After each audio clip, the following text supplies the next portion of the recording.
Les principaux lieux saints que nous allons visiter se trouvent dans la région délimitée par la Méditerranée à l'ouest, le Jourdain à l'est, le Liban au nord et le désert du Negev au sud.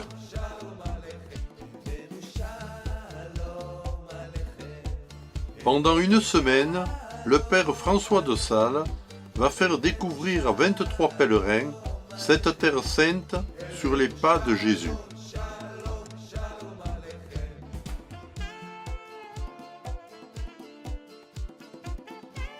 Notre accompagnateur, né en Allemagne, est membre de la communauté catholique des Béatitudes.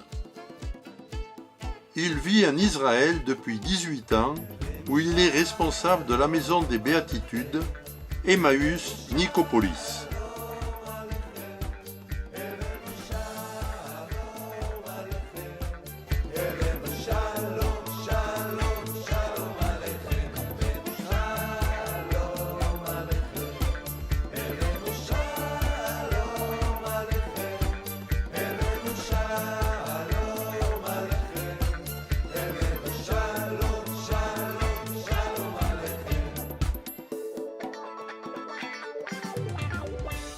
Au mont Carmel, le prophète Élie, vers 850 avant Jésus-Christ, lança un défi aux nombreux prophètes du dieu Baal afin de retourner le cœur des Israélites vers le vrai Dieu.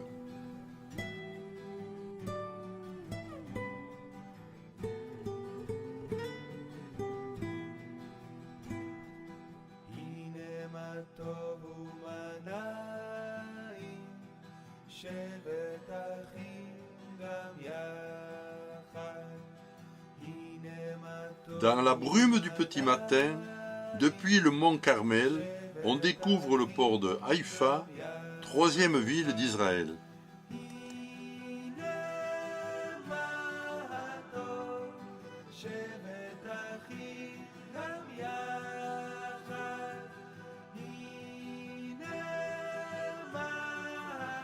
Cette grotte, qui aurait abrité le prophète Élie, se trouve à présent sous l'église des Carmes de Stella Maris, Vierge Marie, étoile de la mer.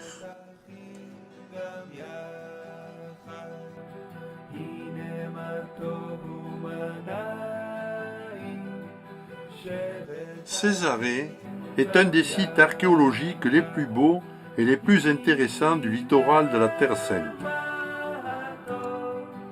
Au 1er siècle avant Jésus-Christ, Hérode le Grand reconstruisit une ville sur d'anciennes ruines. Il l'appela Césarée en l'honneur de l'empereur romain César Auguste. Construite selon un plan très précis, les murailles de Césarée entouraient un temple, un palais royal, un théâtre, un hippodrome,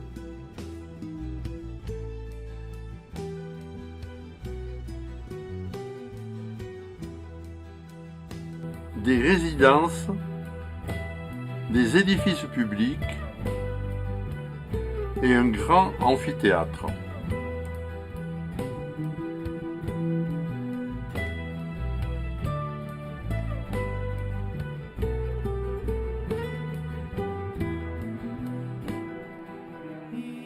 Son port était en fait un port artificiel dont la construction dura 12 ans. Quand les Romains annexèrent la Judée à leur empire, en l'an 6 de notre ère, ils firent de Césarée le quartier général du gouverneur de province et de son administration. Ponce Pilate, procureur de Judée de 26 à 36 après Jésus-Christ, vivait à Césarée. Il est vraisemblable qu'il se trouvait à Jérusalem de passage lors de la condamnation du Christ. L'événement, qui est peut-être le plus important, eut lieu ici, quand Simon-Pierre annonça l'évangile à Corneille, un centurion romain qui fut le premier païen à se convertir.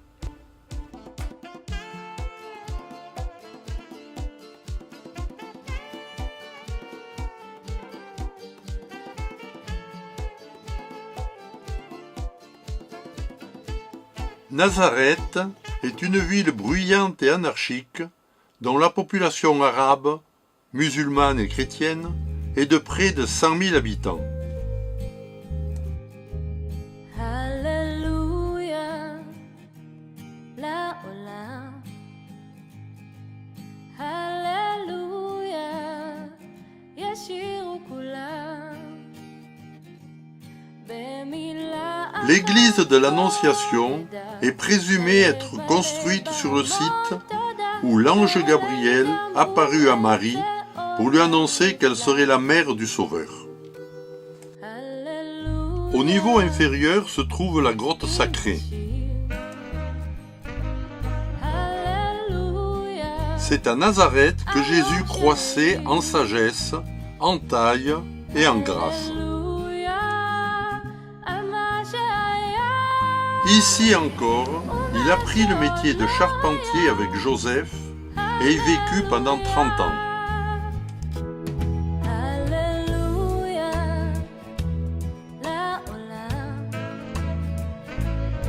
Dans la crypte de l'église dédiée à Saint Joseph, on découvre un des baptistères les plus anciens de Terre Sainte.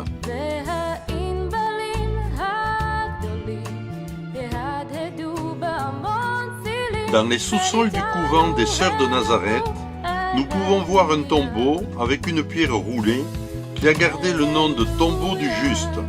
Serait-ce le tombeau de Joseph ?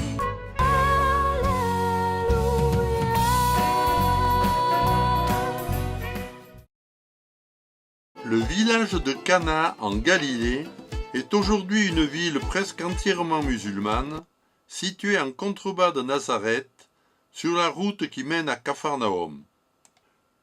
L'Évangile selon saint Jean raconte que Jésus y accomplit son premier miracle en transformant en vin de l'eau versée dans des cruches. À Cana, Jésus fit un second miracle.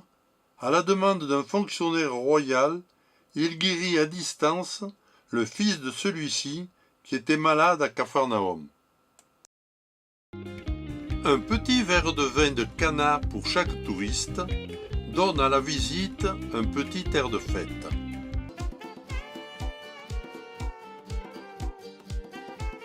Au bord du lac de Tibériade se dressent superbes les ruines de Capharnaüm, aujourd'hui surveillées par les frères franciscains.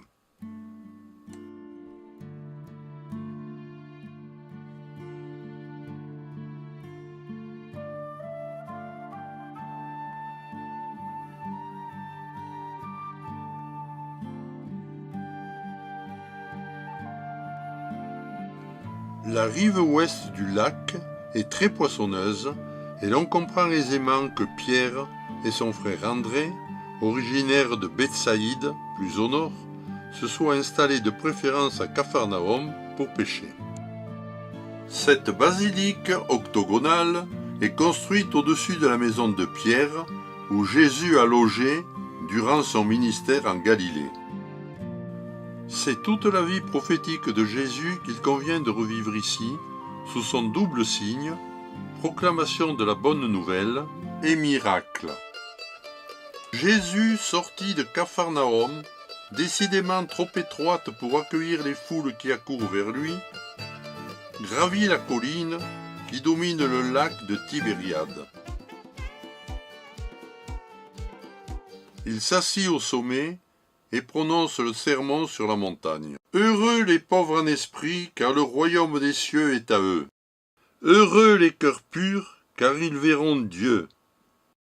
Heureux les affligés, car ils seront consolés. Heureux les doux, car ils recevront la terre en héritage. Heureux les miséricordieux, car ils obtiendront miséricorde. Heureux les artisans de paix, car ils seront appelés fils de Dieu. Aujourd'hui, une église catholique, un monastère et un hôtel sont érigés sur place, entourés de jardins bien entretenus. Ainsi, la mission chrétienne est née sur cette humble montagne, splendide, verdoyante, inondée de lumière, au-dessus des eaux du lac que le regard embrasse.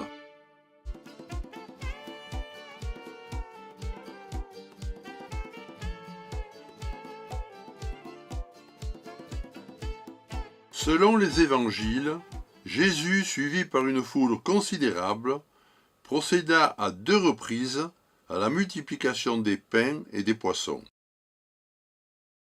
Une première fois où s'élève l'Église catholique du premier rassasiement de la multitude, Jésus aurait été assis sur le rocher situé actuellement sous l'autel.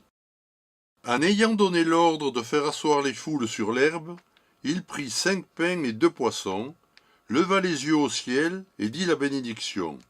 Puis, rompant les pains, il les donna aux disciples qui les distribuèrent aux foules. Tous mangèrent à satiété et l'on ramassa les restes dans 12 paniers.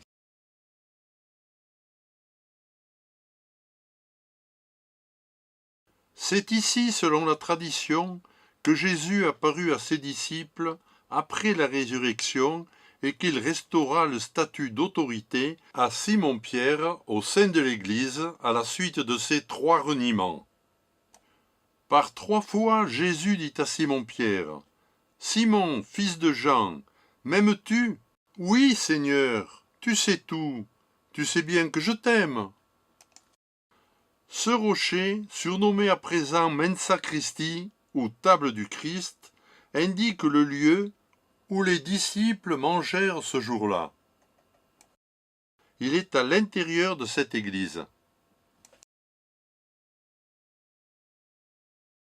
Le lac entier nous parle de Jésus, de ses miracles innombrables, de ses discours et de ses lumineuses paraboles. Le souvenir de Jésus y est partout. Comme il longeait le lac, il aperçut Simon et André son frère, qui jetaient l'épervier à l'eau, car c'étaient des pêcheurs. Et Jésus leur dit : « Venez à ma suite, je vous ferai pêcheurs d'hommes. » Aussitôt, laissant leur filet, ils le suivirent.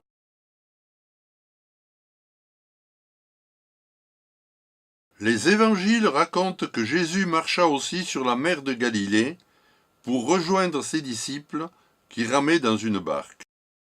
Lors d'une tempête, il calma le vent et les vagues. Il y eut aussi la pêche miraculeuse.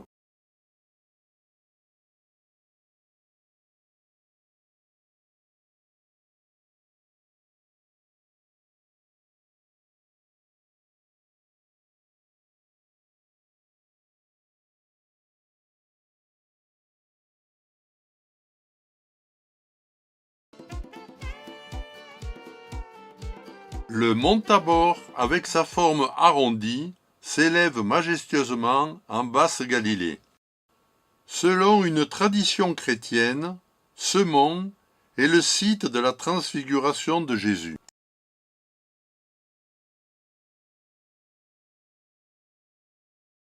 L'église, érigée au sommet de la montagne, abrite une mosaïque qui représente Jésus transfiguré entre Moïse et Élie, en présence des apôtres Pierre, Jacques et Jean. 2 chapelles, une consacrée à Élie et l'autre à Moïse, forment ensemble une structure unique.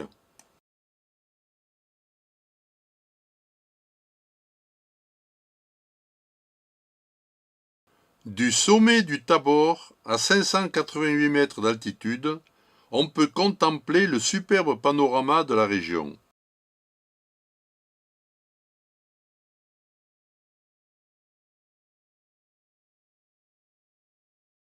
Zone-là, ça va aller vers la vallée de Jourdain.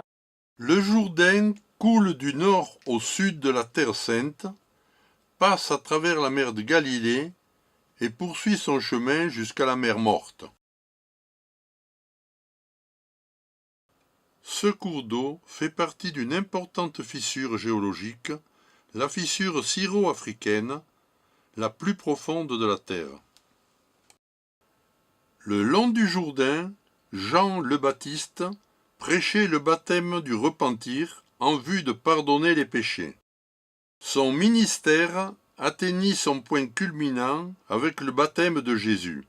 Au moment où Jésus fut baptisé, le ciel s'ouvrit et l'Esprit Saint descendit sur lui sous la forme d'une colombe. Du ciel vint une voix. Tu es mon fils bien-aimé, tu as toute ma faveur.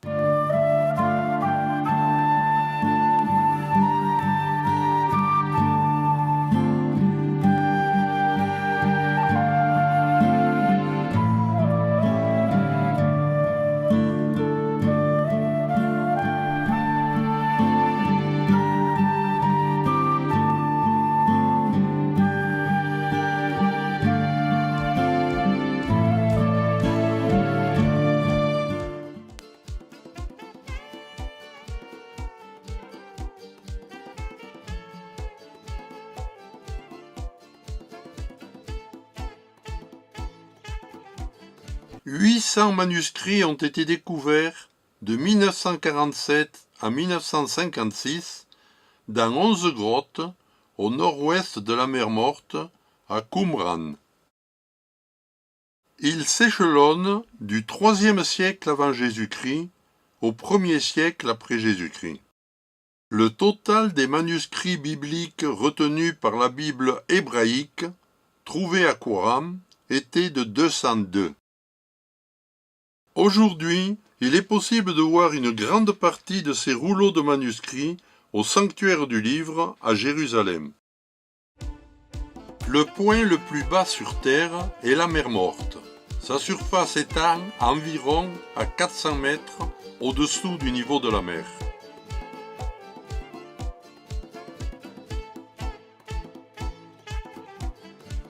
Son contenu, riche en minéraux, lui a donné son nom hébraïque, la mer de sel.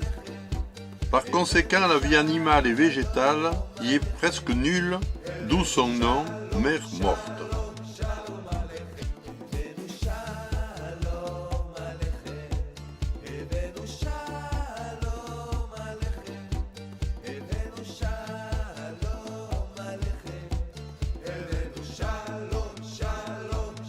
Lors de notre passage, la température de l'air était de 44 degrés Celsius. Notre autobus va à présent nous conduire à Bethléem en passant par Jérusalem.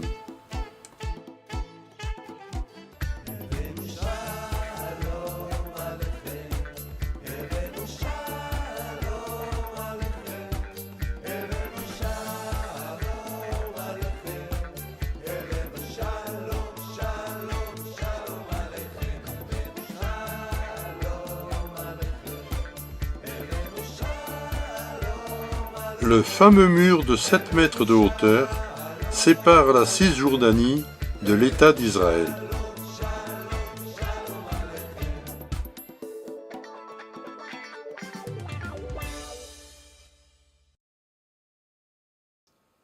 À 9 km au sud de Jérusalem, Bethléem, la ville de David, perchée sur le flanc de la montagne, à environ 800 mètres d'altitude. C'est à la lisière orientale de la ville que se trouvent la grotte et la basilique de la Nativité.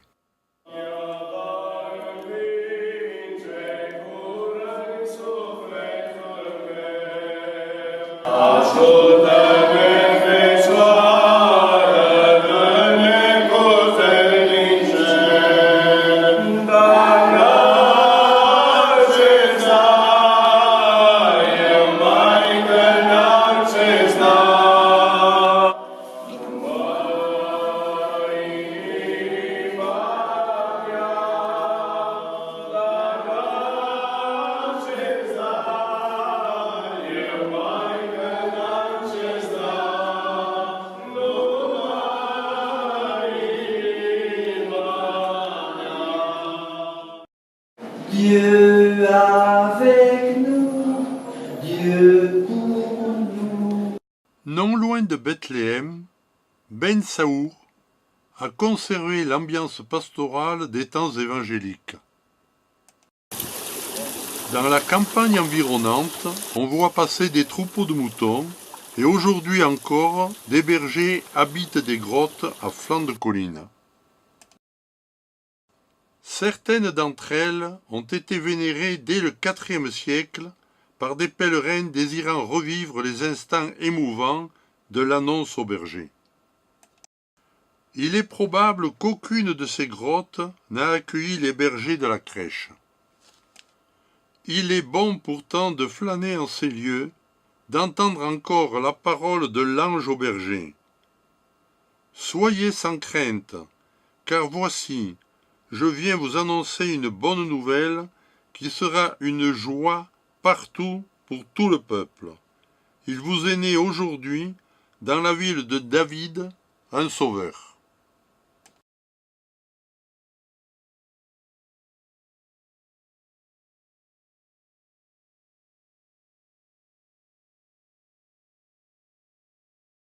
Jérusalem est entrée dans l'histoire il y a quelque 3000 ans, lorsque le roi David prit la ville aux Jébuséens et en fit sa capitale.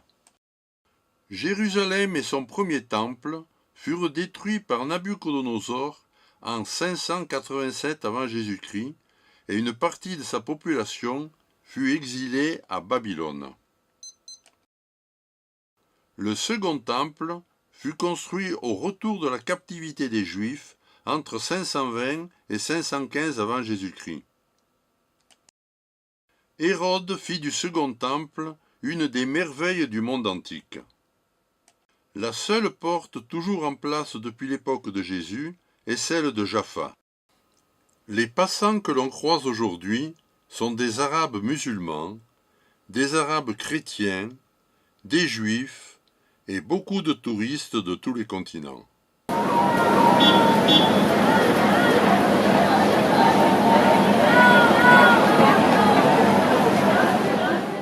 La maquette de Jérusalem est l'un des éléments les plus intéressants du musée d'Israël.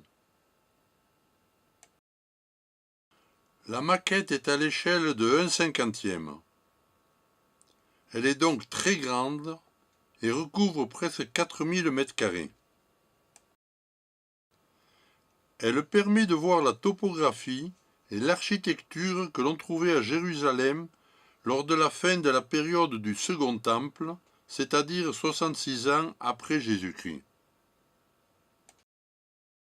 Son étude se révèle très intéressante puisqu'elle illustre à quoi ressemblait Jérusalem à l'époque de Jésus. Au temple, il y avait la cour des femmes, la cour des hommes juifs, et finalement le temple proprement dit, le Saint des Saints. C'est dans ces cours qu'on retrouvait ceux qui vendaient des animaux pour les sacrifices, les changeurs et divers vendeurs. C'est dans ce bazar que la colère de Jésus se serait déroulée. Le chemin de croix, suivi aujourd'hui par les pèlerins à travers la vieille ville de Jérusalem, débute à l'emplacement de la forteresse Antonia.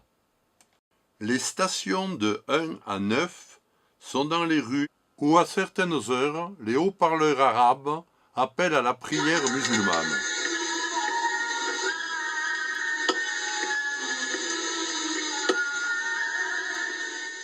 C'est à partir de la 5e station que Simon de Cyrène aida Jésus à porter sa croix.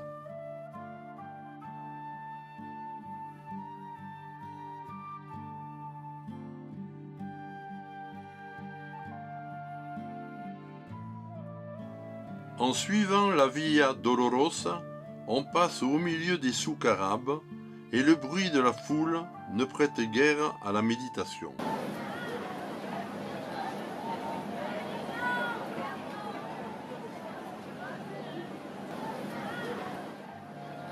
Les stations 10 à 14 sont à l'intérieur de la basilique du Saint-Sépulcre. Nous voici à l'entrée de la basilique la plus importante de la chrétienté, le Saint-Sépulcre. L'édifice ne comprend pas uniquement le tombeau vide, il inclut également dans ses murs le lieu de la crucifixion, le lieu du crâne, en hébreu Golgotha.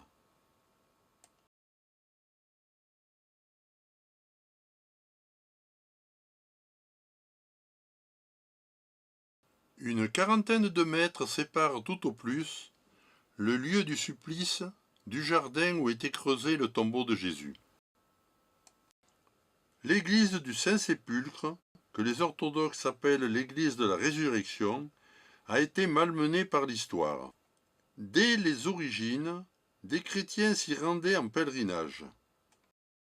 En 135 après Jésus-Christ, l'empereur Adrien, voulant faire disparaître toute trace du christianisme, fit recouvrir l'endroit de terre et y établit un forum.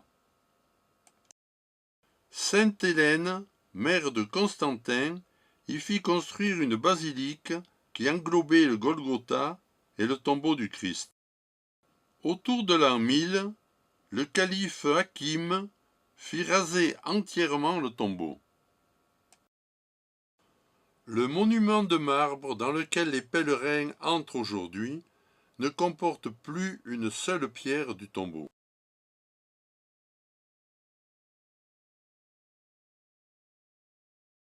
Après être resté 40 heures dans la mort, son corps a quitté le tombeau, traversé par une force extraordinaire. Jésus est ressuscité et il entraîne toute l'humanité à sa suite. C'est ici que Marie-Madeleine vit Jésus ressuscité au matin de Pâques. Elle ne le reconnut pas immédiatement et le prit pour un jardinier. Non loin des remparts de la vieille ville, près de la porte de Sion, le Cénacle. Les Juifs y vénèrent le rez-de-chaussée.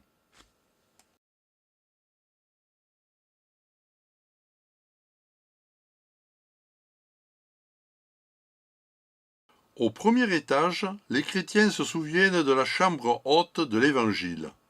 Ici, les souvenirs se bousculent. Tout a commencé au cours d'un repas où le Christ s'est donné en nourriture. L'apparition aux 11 le soir de Pâques. L'élection de Matthias qui remplaça Judas.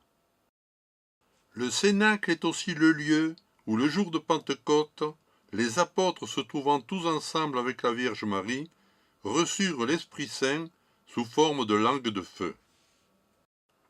Oui, c'est ici sur la colline de Sion que l'Église est née. Le gisant de la Vierge Marie se trouve au centre de la crypte de l'église de la Dormition. Son corps n'est plus là, puisque l'on sait que Marie a été enlevée par Dieu en son âme et en son corps le jour de l'Assomption. Un sanctuaire lui est dédié au bas du mont des Oliviers. Entre son arrestation nocturne et son jugement, Jésus aurait passé la nuit ici, suspendu dans une citerne, entre ciel et terre, avant sa comparution. Non loin de là a été construit en 1874 le Carmel du Pater Noster. L'évangéliste Luc place à cet endroit l'enseignement du Notre Père.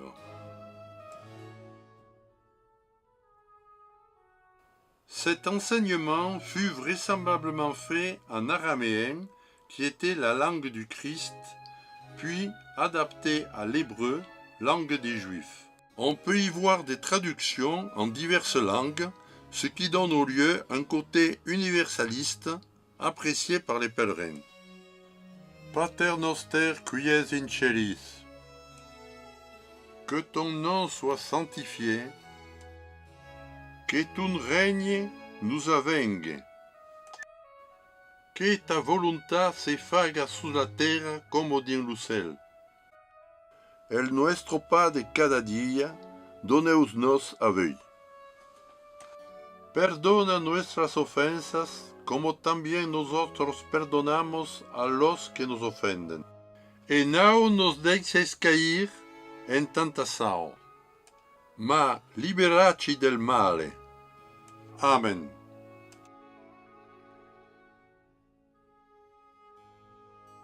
Puisse cette prière transformer les cœurs pour que la paix advienne.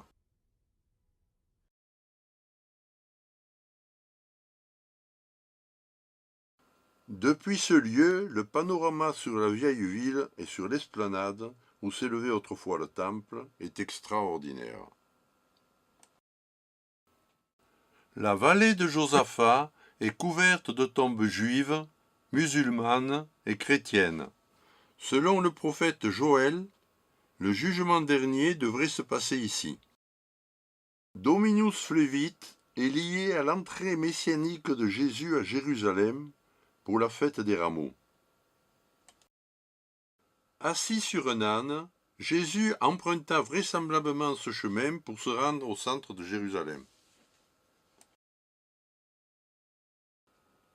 Après avoir célébré la Sainte Seine, Jésus et ses apôtres se rendirent au jardin des Oliviers. Jésus s'éloigna alors de ses apôtres pour pleurer. Il avait un combat à mener. Ici, à Gethsémani, Jésus a fait le choix de donner sa vie pour sauver la nôtre. Mais déjà, l'ombre de Judas approchait.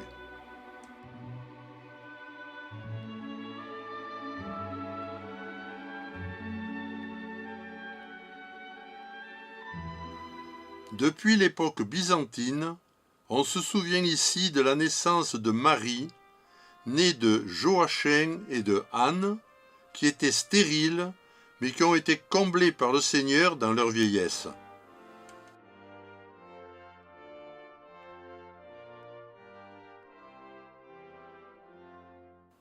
À côté de l'église Sainte-Anne se trouve la piscine probatique, l'un des sites les plus émouvants du Nouveau Testament.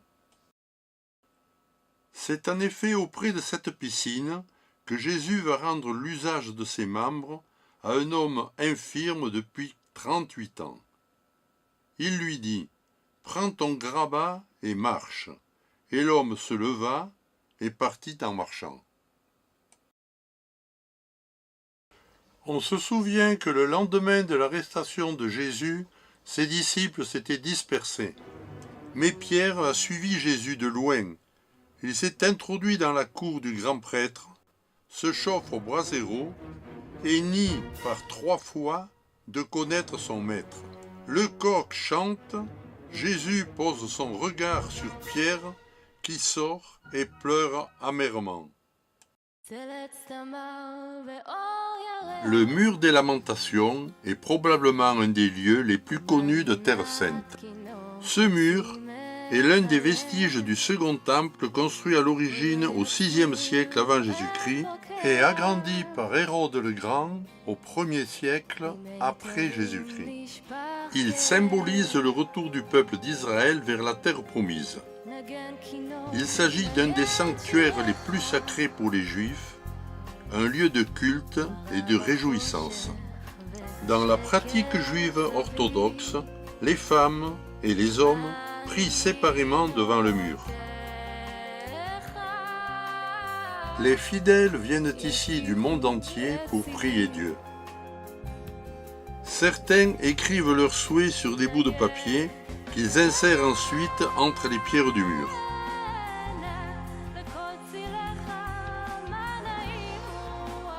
Avant de quitter Jérusalem, tout visiteur se doit de se rendre au musée Yad Vashem qui commémore les 6 millions de victimes juives de l'Holocauste. Israel Weiss, 9 years old, Poland.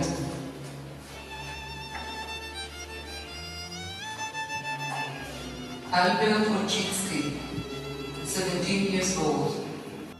C'est aussi un centre de recherche qui abrite les archives centrales de l'Holocauste.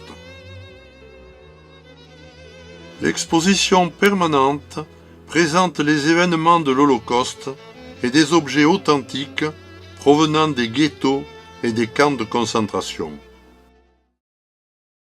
Le lendemain de sa résurrection, Jésus apparut à Cléophas et à son compagnon au village d'Emmaüs. Plusieurs traditions associent Emmaüs à différents sites. Il y a Emmaüs des Croisés,